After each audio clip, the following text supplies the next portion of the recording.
Hello, मेरा नाम त्रिदीप बसाक है। मैं बीटेक सेकेंड ईयर गुरु गोविंद सिंह यूनिवर्सिटी दिल्ली का छात्र हूँ। तो आज हम क्वेश्चन सीरीज में कंटिन्यू करेंगे data structures part 2 class 12 computer science CBSE board का। तो फर्स्ट क्वेश्चन है right a function reassign in C++ which accepts an integer and its size as parameters and divide all those array elements by 5 which is divisible by 5 and multiply other elements by 2। तो देखिए इस question में क्या बोला है कि हमें एक फंक्शन लिखना है reassign नाम का, जो कि सारे अरेज ऑफ इंटीजर्स एज जिसका साइज पैरामीटर में होता है उसको एक्सेप्ट करता है। ठीक है, इंट का है एट, देखिए इंट में आएगा एरे इंटीजर, ठीक है, और साइज पैरामीटर्स तो इंट एन साइज होगा एंड डिवाइड ऑल दो। इसमें क्या करना है हमें कि जो भी एलिमेंट 5 से डिविजिबल है उसको 5 से डिवाइड कर देना है एंड और जो भी अदर एलिमेंट्स हैं उनको 2 से मल्टीप्लाई करना है। तो बेसिकली देखिए फंक्शन लिखेंगे वॉइड रीअसाइन इंट ए और एंड, जैसे कि पैरामीटर्स बोला है। पिछले सीरीज में हमने देखा था कि क्वेश्चन में पैरामीटर्स आपको मेंशन होता है, इसमें थियोरेटिकल फॉर्म में गिवन है, आपको अपने ब्रेन और नॉर्मल लॉजिक फॉर्मिंग से फॉर्म करना है। तो देखिए एरे बोला है तो इंट ए, साइज पैरामीटर्स बोला है तो इंट एन, कोई भी नाम ले सकते हैं आप। ठीक है, आपको लूप चलाना है फॉर का इंट आई 0 से लेके एन तक जो भी वैल्यू है। ठीक है, इसमें कंडीशन क्या है, अगर 5 से डिविजिबल है तो 5 से डिवाइड कीजिए और अगर नहीं है तो 2 से मल्टीप्लाई करिए। देखिए पहले चेक करेंगे 5 से डिविजिबल है कि नहीं। उसका कंडीशन क्या होता है, अगर रिमाइंडर यानी कि मॉडुलस ऑफ 5 करेंगे तो रिमाइंडर 0 आया, किसी एरे को डिवाइड करने के 5 से तो 0 आया, तो उसको हम 5 से डिवाइड करेंगे तो a of i equals to a of i by 5, मतलब उसको डिवाइड बाय 5, उसको 5 से डिवाइड कर देंगे। और अगर उसके अलावा कोई और कुछ आया, मतलब 5 के डिविजिबल नहीं हुआ, तो उसको 2 से मल्टीप्लाई कर देंगे जो कि कंडीशन में गिवन है। Simply a of i equals to a of i into 2, तो 2 से मल्टीप्लाई कर दिया। ठीक है, सिंपल। नेक्स्ट क्वेश्चन में हमें बोला है कि write definition of a function sum mid call int matrix जिसके पैरामीटर्स ये है int n int m in which sum of the middle columns element of matrix assuming n represents the number of rows and m number of columns। इसमें बोला n rows है m columns है is an odd integer। तो इसमें क्या करना है हमें, find the sum of middle columns element of matrix। middle की जो एलिमेंट है, मिडिल जो कॉलम है एरे में, जो एरे का मिडिल कॉलम होगा, रोज कॉलम्स मिडिल कॉलम होगा, उसका सम निकालना है। तो देखिए फंक्शन का नाम है गिवन है आपको सम मिड कॉल इंट मैट्रिक्स, जो पैरामीटर्स है वो भी गिवन है, कोई इसमें ट्रिक नहीं है। Int j int equals to int j हमने वेरिएबल डिक्लेयर किया है, सम इक्वल्स टू 0 क्योंकि हमें सम निकालना है, सम डिक्लेयर कर दिया हमने। ठीक है, तो मिड निकालना है हमें, देखिए मिडिल निकालना है तो j का m/2 कर दिया, मतलब नंबर ऑफ कॉलम्स बाय 2, तो मिडिल आ गया हमारे पास। अब मिडिल का सम निकालना है तो sum equals to sum plus matrix of i plus j। तो सम में हम मैट्रिक्स की वैल्यू ऐड करेंगे जो कि m/2 यानी कि कॉलम का बीच मिडिल कॉलम होगा, तो उसका हम लूप चला दिया हमने क्योंकि सिंगल है तो i से लेके n तक। तो ये कंडीशन से अगर sum equals to sum plus, ये है आपका सिमेंटिक्स, इसको हम ऐसे लिख सकते हैं sum equals to sum plus matrix of i of j। इसमें j की वैल्यू क्या है, m/2 है, मतलब नंबर ऑफ कॉलम्स बाय 2 यानी कि मिडिल कॉलम। तो i और j की वैल्यूज, i तो 0 से इंक्रीज होगा बट जो j की वैल्यूज है मिडिल कॉलम कर लेगा, इसलिए सम ऑफ मिडिल कॉलम क्या आएगा, सम। सम की वैल्यू क्या है, सम इक्वल्स सम प्लस मैट्रिक्स। तो ये फंक्शन है बेसिक इजी। नेक्स्ट हमें क्या करना है, देखिए हमें बोला है कि राइट यूजर डिफाइंड फंक्शन, कि हमें एक फंक्शन ऐसे डिफाइन करना है जिसका नाम है सम सिंगल, गिवन है, इसका पैरामीटर्स गिवन है इंट a 4,4, मतलब 4 रोज 4 कॉलम के टोटल 60 एलिमेंट्स शुरू कर सकता है। ठीक है, 4x4 का एरे है which finds and returns the sum of all the numbers present in first row of the array। तो देखिए एग्जांपल आप, ये है आपका एग्जांपल मानिए 4x4 का एरे है जैसे गिवन है सम सिंगल का, तो 1 13 10 19 ये आपकी रोज हो गए। तो हमें क्या करना है, रोज बेसिकली रोज का सम निकालना है। ठीक है, रोज का सम निकालना है फर्स्ट रो का, तो ये रोज है ये कॉलम्स है। पिछले में टी था तो कॉलम्स का सम निकाला था, इसमें रो का सम निकालना है। सेम करेंगे फंक्शन का नाम पैरामीटर्स के साथ, सम इक्वल्स टू 0 क्योंकि हमें सम निकालना है, तो जे को कहां से चलाएंगे, 0 से लेके लेस देन 3 तक, 0 1 2 3 होता है ना, 0 1 2 3, 0 से लेके 3 तक जे प्लस प्लस बढ़ेगा, पहले इसको चेक करेगा, फिर इसको चेक करेगा, फिर इसको ऐसे ऐड करेगा। जे क्योंकि कॉलम वाइज है, सॉरी हाँ कॉलम वाइज चेक करेंगे कॉलम की वैल्यू, तो जे से करेंगे तो कॉलम 0 1 2 3 ओके। सम करेंगे तो सम की वैल्यू क्या होगी, सम इक्वल्स टू इटसेल्फ में उसको सम में हम एरे की वैल्यू ऐड कर देंगे, तो sum equals to sum plus a of 0 j, क्योंकि हमें रो वाइज फर्स्ट रो के निकालना है तो 0 फर्स्ट रो की वैल्यूज है 0, तो 0 को मुझे जे इंक्रीमेंट होता रहेगा 0 0 0 0 1 0 2 0 3 तक, ठीक है।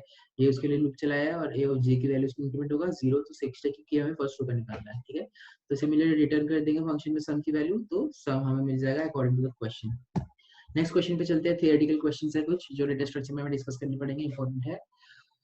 तो थियोरेटिकल क्वेश्चन में फर्स्ट क्वेश्चन है और ओवरऑल सीरीज के सेकंड पार्ट का फोर्थ क्वेश्चन है कि what is data structure, basic definition 1 marks में आएगा। तो डेटा स्ट्रक्चर बेसिकली क्या होता है, डेटा को हम जिस वे में ऑर्गेनाइज और मैनिपुलेट करके स्टोर करते हैं एक स्ट्रक्चरल फॉर्म में, उसे हम डेटा स्ट्रक्चर का नाम देते हैं। डेटा स्ट्रक्चर का काम होता है कि डेटा को कैसे हम इजीली एक्सेस कर सके, उसको कैसे स्टोर कर दें कि ताकि हम अगर किसी डेटा को हमें एक बड़े से फोल्डर में एक्सेस करना है तो इजीली हमें बिना किसी हेजल के हम वो फटाफट ढूंढ सके। तो डेफिनेशन लास्ट में पढ़ लीजिए। When dealing with data structure, मतलब डेटा स्ट्रक्चर जब हम डील करेंगे, we not only focus on one piece of data, मतलब कि हम एक एक इंडिविजुअल डेटा पे फोकस नहीं करते but different sets of data पे फोकस करते हैं और एक दूसरे को कैसे लिंक कर सकते हैं, क्योंकि स्ट्रक्चर यानी कि बहुत बड़ा एक कलेक्शन होगा जिसमें हम डेटा स्टोर करते हैं। डेटा स्ट्रक्चर यानी कि डेटा का कलेक्शन जिसमें डेटा को स्टोर करते हैं, मैनेज करते हैं, मैनिपुलेट करते हैं, उसको एफिशिएंट वे में एक्सेस करने का तरीका स्टोर करते हैं। नेक्स्ट हम आते हैं how do reference of all the elements in one dimension है, मतलब हम वन डायमेंशन में एलिमेंट्स को कैसे रेफर करते हैं, हम इंडेक्स के थ्रू उसको रेफर करते हैं। तो इसका सिंपल डेफिनेशन पढ़ लीजिए। To reference all the elements in one dimensional array you need to use an index loop, मतलब जैसे हमने देखिए पिछले क्वेश्चन में इंडेक्स लूप इसे बोलते हैं। देखिए पॉइंटर के थ्रू दिखाता हूँ। देखिए इंडेक्स लूप यानी कि देखिए इंडेक्स वैल्यू से जो हम लूप चलाते हैं ना फॉर का, कि कहाँ तक चलेगा 0 से लेकर 3, यानी कि अगर 4/4 है तो 0 से लेकर 0 1 2 3, इसे कहते हैं इंडेक्स लूप के थ्रू हम इसको रन करेंगे तो 0 साइज होगा क्योंकि वन डायमेंशनल एरे है। In this manner you can reference all the elements is equals, मतलब कि अगर आपको सिर्फ बोले कि आप किसी भी पर्टिकुलर एलिमेंट को एक्सेस करना है तो उसका नंबर, रो के नंबर और कॉलम के नंबर के through a of i, j format में उसको आप एक्सेस कर सकते हैं। नेक्स्ट हम आते हैं 6th क्वेश्चन पे। इस क्वेश्चन सीरीज के थियोरेटिकल पार्ट के थर्ड क्वेश्चन में when is a binary search best applied. तो एरे में आपको पता है सर्चिंग सॉर्टिंग आपके सिलेबस में है कुछ कुछ, जैसे बाइनरी सॉर्ट हो गया, हीप सॉर्ट हो गया।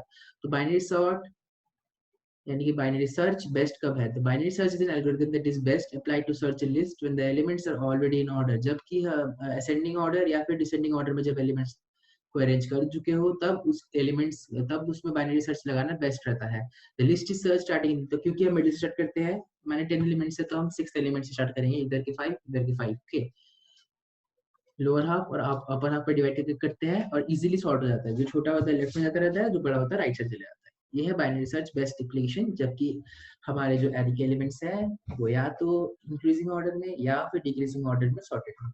नेक्स्ट हम आते हैं 7th क्वेश्चन पे। What is the difference between file and structure storage, what is the difference in file storage structure and structure storage structure? तो difference क्या है both में? The data structure in the memory area that is being accessed, दोनों के बीच का difference यही है कि डेटा कहाँ पे स्टोर हो रहा है, कहाँ पे मेमोरी में स्टोर हो रहा है। This is the basic difference between file data structure storage and structure storage structure. When dealing with the structure that decides the main memory of computer system, this is referred to as storage structure. जबकि main memory में file store होता है तो उसे structure storage structure कहते हैं, और जब auxiliary structure होता है यानी कि अब किसी ऑक्सिलरी को कैसे समझा कि जैसे कि मान लिया आप इमेजिनरी प्लेस या फिर आप अपने यूजर डिफाइंड डेटा को स्टोर कर रहे किसी पर्टिकुलर लोकेशन के अपने माइंड और अपने रिक्वायरमेंट के अकॉर्डिंग, तो उसे हम फाइल स्टोरेज स्ट्रक्चर कहते हैं। बेसिकली दोनों में बस यही डिफरेंस है, इसको एक्सप्लेन किया है। फर्स्ट मेन पॉइंट आप याद रखिए कि डिफरेंस दोनों में यही है कि कहाँ पे वो स्टोर हो रहा है, मेमोरी एरिया का फर्क है। नेक्स्ट हम आते हैं 8th क्वेश्चन पे। How does dynamic memory allocation helping managing data, इसमें पूछ रहा है कि डायनेमिक मेमोरी एलोकेशन डेटा को स्टोर करने में कैसे हेल्प करता है। तो इसका आंसर है apart from being able to store simple structure data types, dynamic memory allocation can combine separately allocated structure blocks to form composite structure that expand and contract as needed. Basically dynamic memory allocation हमारा होता है जब हम programme को run करते हैं उस time पे जो स्टोर करते हैं उसे डायनामिक मेमोरी एलोकेशन कहते हैं। जब कोड को हम रन कर लिया एग्जीक्यूट कर लिया, जो आउटपुट स्क्रीन में मेमोरी एलोकेट करते हैं उसे हम डायनामिक मेमोरी एलोकेशन कहते हैं। इसको डेटा स्टोर करने में कैसे हेल्प कर रहा है, देखिए इसका ऐसा हेल्प करके कि जितने भी लार्ज अमाउंट डेटा आउटपुट में आएगा उसको एक स्ट्रक्चर की फॉर्म में स्टोर करता है। देखिए ब्लॉक्स के फॉर्म में स्ट्रक्चर्ड ब्लॉक्स, यानी कि पर्टिकुलर लोकेशंस पे सेम टाइप के डेटा सेम टाइप का डेटा स्टोर होगा, ओके। तो ये डायनामिक मेमोरी एलोकेशन का फीचर है कि वो सेम टाइप का डेटा को एग्जीक्यूशन के टाइम पे सिमिलर ब्लॉक्स में रखता है, okay. Next is what is merge sort, जैसे पिछले में आपने पढ़ा था बाइनरी सर्च के बारे में, सर्च एनी सॉर्ट, और इसमें पढ़ेंगे मर्ज सॉर्ट के बारे में। मर्ज सॉर्ट क्या होता है? डिवाइडिंग कंकर। इसमें हम क्या करते हैं कि हम आजू बाजू के एलिमेंट्स को मर्ज कर देते हैं और उसको लिस्ट कर देते हैं। लिंक लिस्ट अब नेक्स्ट चैप्टर में पढ़ेंगे। लिस्ट के थ्रू उसको मर्ज कर देते हैं, धीरे धीरे कलेक्शन बढ़ता रहता है। तो फर्स्ट का सेकंड मर्ज हुआ, सेकंड का थर्ड मर्ज हुआ, फोर्थ मर्ज हुआ, ऐसे। तो मर्ज करके हम सिमिलर डाटा कर देंगे, उसको सिंगल लिस्ट में ला देंगे। जो 10 वैल्यू है उसको मर्ज करके कितना बना सकते हैं? फर्स्ट का सेकंड का कर दिया, सेकंड का थर्ड का, तो उसको हम पहले 5 में करेंगे, फिर उसको हाफ में हो तो 2.5 या 3, मतलब कि धीरे धीरे वो मल्टीपल डेटा को एक साथ एक्सेस कर रहा है। ठीक है, मतलब कंपाइलिंग ऑफ डेटा चल रहा है। मर्ज वर्ड का मतलब है मर्ज, मतलब 1 और 2 दो नंबर है तो 1 और 2 मर्ज हो जाएंगे। ठीक है, सिंगुलर डेटा पैक बन जाएगा। नेक्स्ट आता है what is data extraction. Data extraction is a powerful tool for breaking down complex data problems into manageable chunks. This is applied by initially specifying the data objects involved and the operations to be performed on these data objects without being overly concerned with how the data objects will be presented and stored in memory. Data structure आपने पहले ही पढ़ा है। Data structure के basically मतलब है कि हम data को, सिंपलर डेटा को आपके सामने रखेंगे और जो इम्पोर्टेंट नहीं है उसको बैकग्राउंड में एक्सेस कर देंगे। ठीक है, सिमिलर है जिसके पीछे चैप्टर से पढ़ के आए। डेटा एब्स्ट्रैक्शन वही है कि हम जो इम्पोर्टेंट डेटा है सिर्फ वही निकालेंगे, एक्सेस डेटा को स्टोर कर देंगे। डेफिनेशन पढ़ लीजिए आपको। So that's all for this video, thank you.